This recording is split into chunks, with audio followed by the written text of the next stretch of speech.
So I recently saw a video which talked about how to control your emotions and how to make the right decisions. And I found it quite interesting and useful, and so today I'll go deeper into it. And so firstly, it's very important because we often lose control. When we often lose control of our emotions, we make irrational decisions which we can't really take back, and it can sort of be quite harmful because obviously when we're influenced by negative emotions, we might maybe say things or do things that we don't really mean.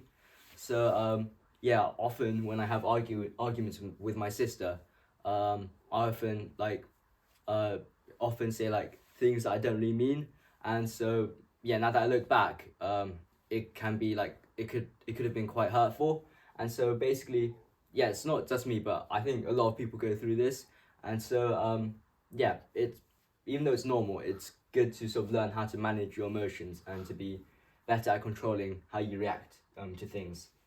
And so basically, there's a foundation to sort of self control. And so the four pillars are firstly responding mindfully, and so what that is focusing on the present and not about the past or the future. And then you'll gain sort of an insight and you'll have the clarity to make the right choice.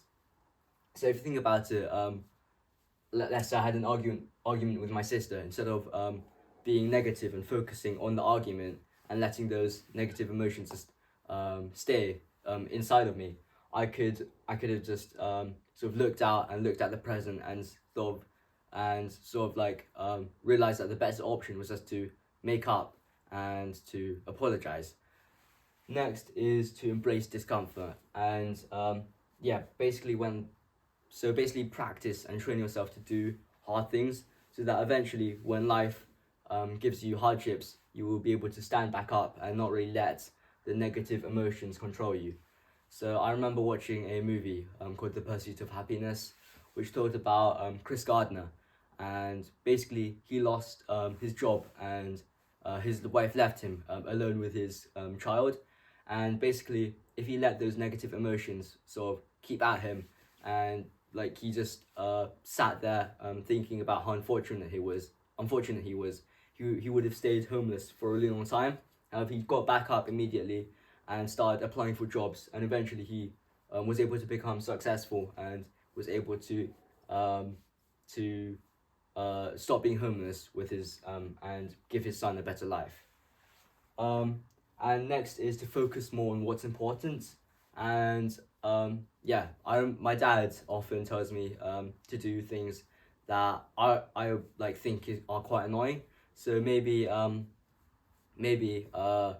when I wake up, he immediately wakes me up and he tells me to get ready and get dressed and start working 30 minutes after I wake up. And I think it's quite, I thought it was quite, I guess, annoying because I often before that I would I would stay asleep maybe and lie in bed for like 10 more minutes, but yeah, so when I first started listening to him, I thought it was a really bad thing. But now that I look at it, I've been able to, I guess, manage my time a lot more efficiently, and I've been able to, I guess, get a lot more work done. And so in the moment, I thought that was really annoying, and I thought, why is he making me do this? But now that I look at it in the bigger picture, I can see that it actually has some use. And that's the same with a lot of things in life. Next is to practice gratitude. And so, yeah, basically, if you practice being grateful about life and about things around you, then, um, then I guess when you face hardships, you won't be so dragged down, and you will still appreciate what you have. And next is to bring all these things together. And so to actually put these into action, you have to take small intentional uh, you have to yeah, take small intentional actions and eventually turn them into habits. So for example, with practicing gratitude, you could just say thank you one more time, and that really helps, maybe making you feel better or making the other person feel better. And also to master the art of pausing. And so this is linked to it's linked to responding mindfully, and focusing on the present, because pausing allows you to sort of take a step back and